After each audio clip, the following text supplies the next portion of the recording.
Hello friends, today we will continue with lecture number 2 on Dukheim, and we will cover the division of labor in society, one of the most important works of Dukheim. So let us start now. The division of labor in society has been called sociology's first classic work. In this work, Dukheim traced the development of the modern relation between individuals and society.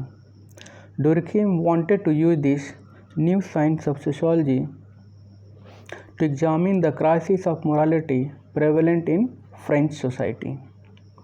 In France, in Durkheim's days, there was a widespread feeling of moral crisis. In less than 100 years between the French Revolution and Durkheim's maturity, France went through 3 monarchies, 2 empires, and 3 republics. These regimes produced 14 constitutions in 100 years. So we can imagine the crisis level of the France. Many renowned scholars blamed on the problems of rampant individualism. For example, Auguste Comte traced it to the increasing division of labor.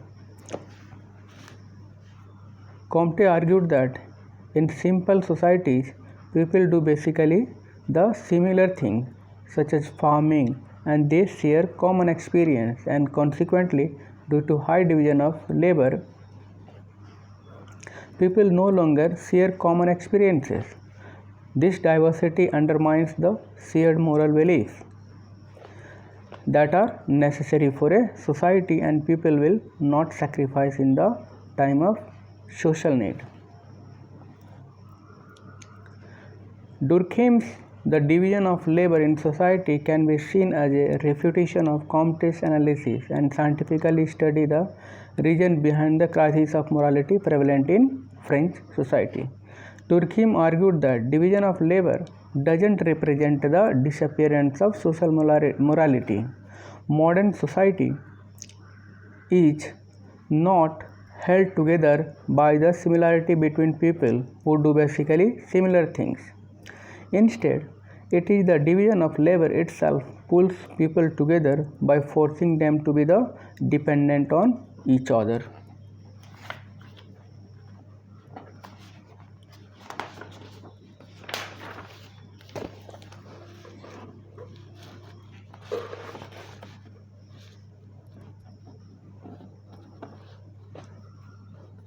Durkheim argued that primitive societies, that means simpler, have a stronger collective conscience, that is more shared understandings, norms, and beliefs. The increasing division of labor has caused a diminution of the collective conscience. The collective conscience is of the much less significant in a society with organic solidarity than it is in a society with mechanical solidarity. People in the modern society are more likely to be held together by the division of labor and the resulting need for the functions performed by others than they are by shared and powerful collective conscience. Nevertheless, even organic societies have a collective consciousness, but in a weaker form that allows for more individual differences.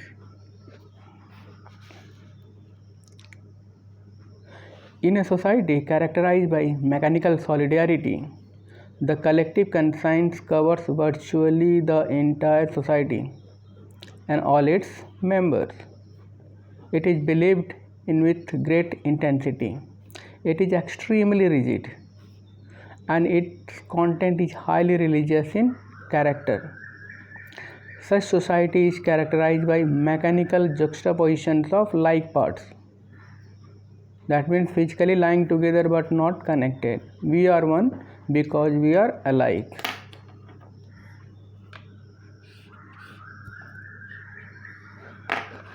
Laws are repressive in nature An authority that enforces law tends to be absolute.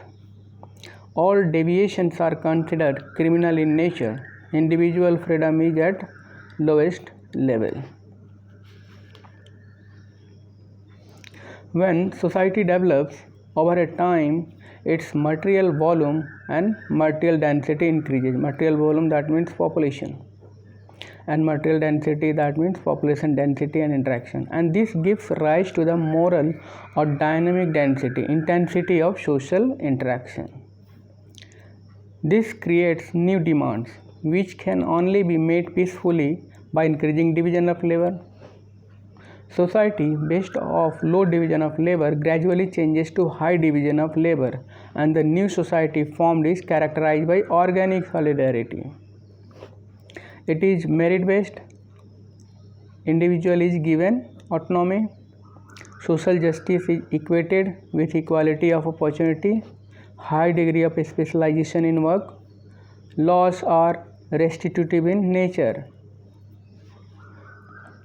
authority is democratic, solidarity comes out of interdependence. We are one because we need each other.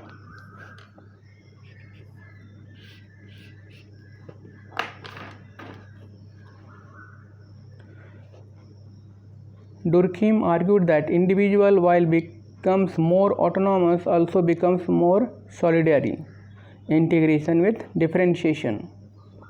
But in reality, Europe had more conflict in society with increasing division of labor. Durkheim argued that this is due to the pathological division of labor.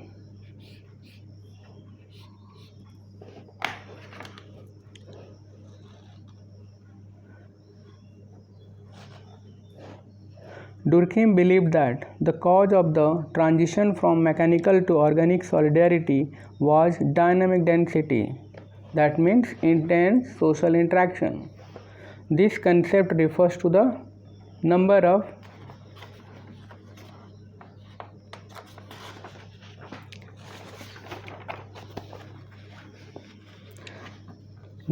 people in a society and the amount of interaction that occurs among them.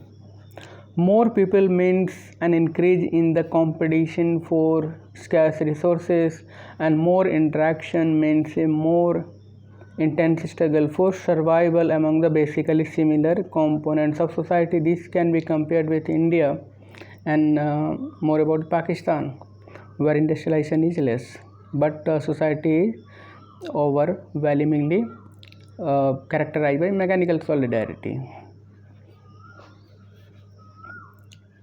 The problem associated with dynamic density usually are resolved through differentiation and ultimately the emergence of new forms of social organization.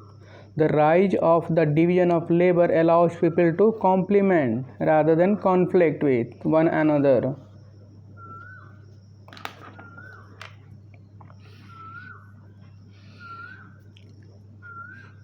Furthermore, the increased division of labor makes for greater efficiency, with the result that resources increase, making the competition over them more peaceful. In societies with organic solidarity, less competition and more differentiation allow people to cooperate more and to all be supported by the same resource base. Therefore, difference allows for even closer bonds between people than does similarity. Thus, in a society characterized by organic solidarity, there are both more solidarity and more individuality than there are in society characterized by mechanical solidarity.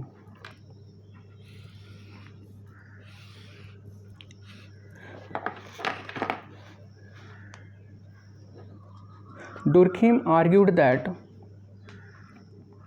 a society with mechanical solidarity is characterized by repressive law, because people are very similar in this type of society and because they tend to believe very strongly in a common morality. Any offense against their shared value system is likely to be of significance to most individuals. Since everyone feel the offense and believes deeply in the common morality, a wrongdoer is likely to be punished severely for an action that offends the collective moral system. We can put the example of Pakistan and even India to substantial extent also. Theft might lead to the cutting off of the offender's hand. Blaspheming might result in the removal of one's tongue. Even minor offenses against the moral system are likely to be met with severe punishment. In contrast, a society with organic solidarity is characterized by restitutive law, which requires offenders to make restitution for their crime. In such societies, offences are more likely to be seen as committed against a particular individual or segment of society than against the moral system itself. Because there is a weak common morality, most people do not react emotionally to a breach of the law. Instead of being severely punished for every offense against the collective morality, offenders in an organic society are likely to be asked to make restitution to those who have been harmed by their actions. Although some repressive law continue to exist in society with organic solidarity, for example, the death penalty, restitutive law predominates, especially for minor offenses.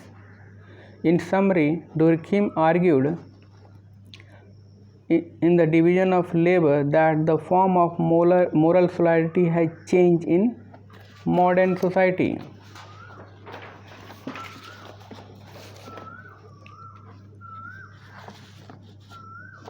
and not disappeared.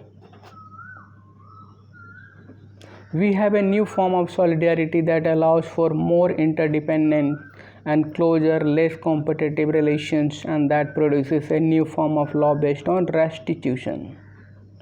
Dukheim argued that this new form of solidarity is prone to certain kinds of social pathologies.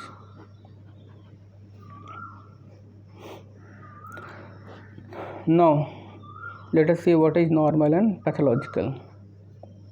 Durkheim's most controversial claim was that the sociologist is able to distinguish between healthy and pathological societies. According to him, if a society departs from what is normally found, it is probably pathological. Durkheim argued that crime is normal rather than pathological because it is found in every society, and it provides a useful function as it helps societies define and delineates their collective conscience. In the division of labor, Durkheim used the idea of pathology to explain the reasons behind moral crisis and conflict prevalent in Europe in his time. He argued that it is due to the abnormal forms of division of labor taken in modern society. He identified three abnormal forms.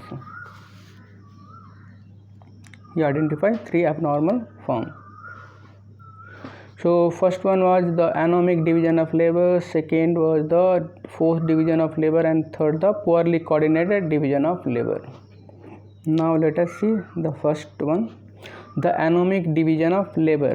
The anomic division of labor refers to the lack of regulations in a society that celebrates its isolated individuality and refrain from telling people what they should do. According to Durkheim, anomy refers to the social condition in which humans lack sufficient moral restraint. Modern society always prone to anomy, but it comes to fore in time of social and economic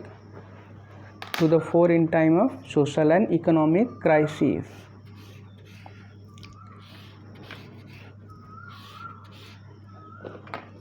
Without the strong common morality of mechanical solidarity, people might not have a clear concept of what is and what is not proper and acceptable behavior. Even though the division of labor is a source of cohesion in modern society,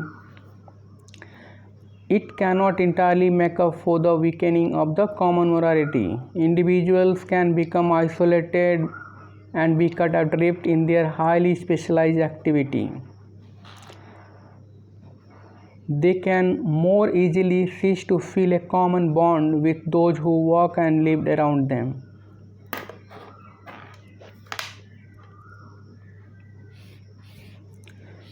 This gives rise to anomie. Organic solidarity is prone to this particular pathology, but it is important to remember that Dukheim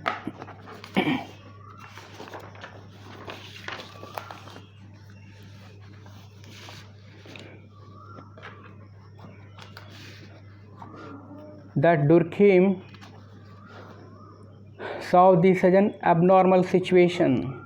The modern division of labor has the capacity to promote increased moral interactions rather than reducing people to isolated and meaningless tasks and positions. Second one is the forced division of labor. It occurs due to the outdated norms and expectations which force individuals, groups and classes into positions for which they are ill-suited. So the fourth division of labor, it occurs due to outdated norms and expectations which force individuals, groups and classes into positions for which they are ill-suited. Tradition, economic power and status influence who perform what jobs regardless of talent and qualification. It is here that Dukheim comes closest to the Marx perspective.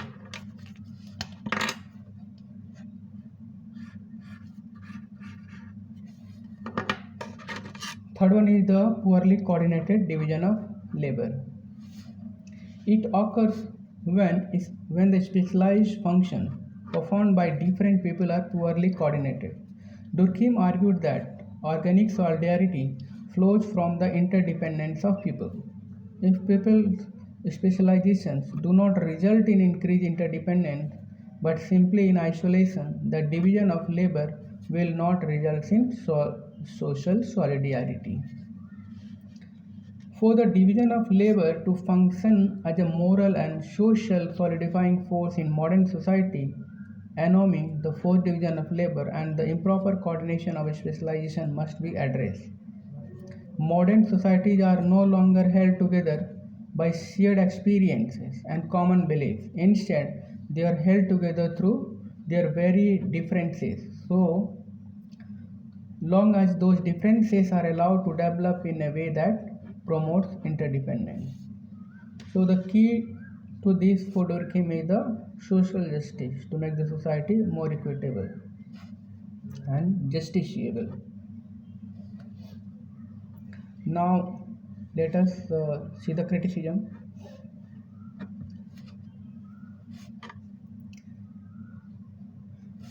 Marxist and neo-Marxist argued that Durkheim's solution to the problem of high division labor is highly naive and oversimplistic, ignoring the inherent exploitative nature of class relations between owners and non-owners.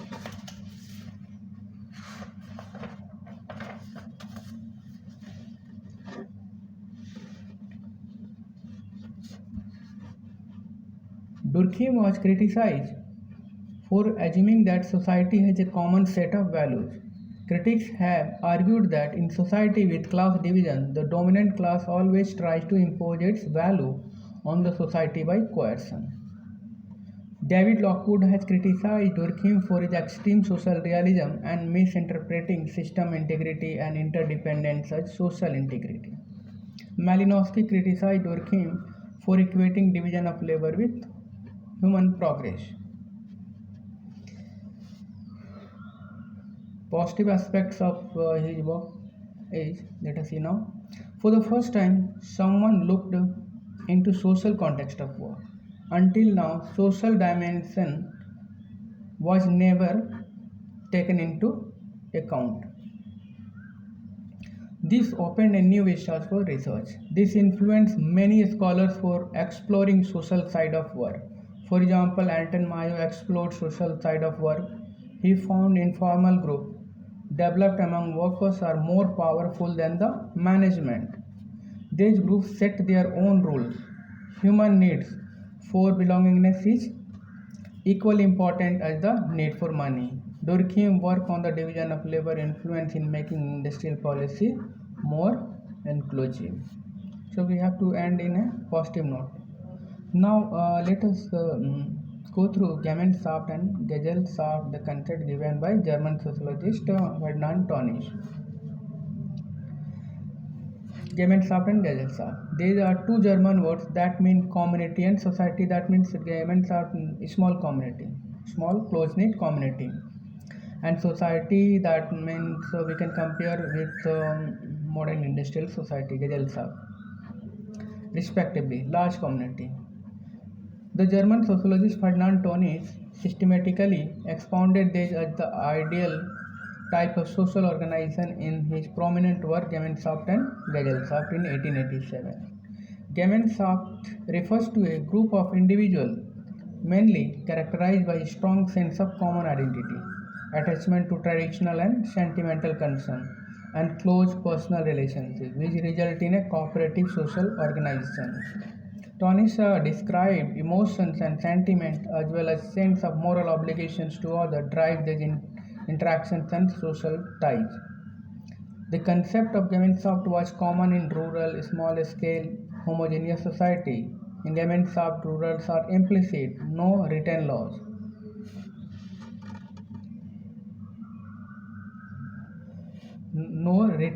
And its factors like moral, social control and conformism that achieve equilibrium. Gesellschaft. It refers to a group of individuals having impersonal and indirect social ties and interactions. These interactions are not necessarily face-to-face interaction. They can take place via telephone, in written form, through a chain of command, etc. Formal values and beliefs drive these ties and interaction. Furthermore, rationality, efficiency, economic and political interest, and self-interest are key factors in Gesellschaft. According to Tönnies, in a Gesellschaft, scientific rationality and self-interest replace the traditional bonds of kinship.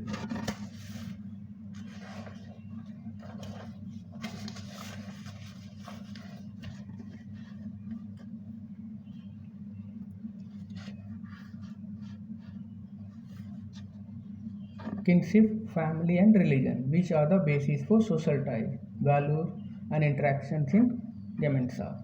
Emile Durkheim adopted the concept of Gemeinschaft and Gesellschaft in his work The Division of Labor. In a review of Tönnies' book in 1889, Durkheim interpreted Gemeinschaft as having mechanical solidarity and Gesellschaft as having organic solidarity, reproaching Tönnies for considering the second type of social organization artificial and not expanding on the transition from one type to other. Durkheim stated that Tönnies' approach to understanding Gesellschaft was completely ideological, but that one cannot fail to recognize in this book truly forceful thinking and an uncommon power of organization. Tönnies did not agree with Durkheim's interpretation of his view, and in turn, when reviewing Durkheim, The Division of Labor in Society, wrote that Durkheim failed to deal critically enough with the division of labor, and that Durkheim's whole sociology was a modification of Spencer, who had his own dichotomy between what he called the militant society and the industrial society. So we will cover society in next lecture. Thank you very much.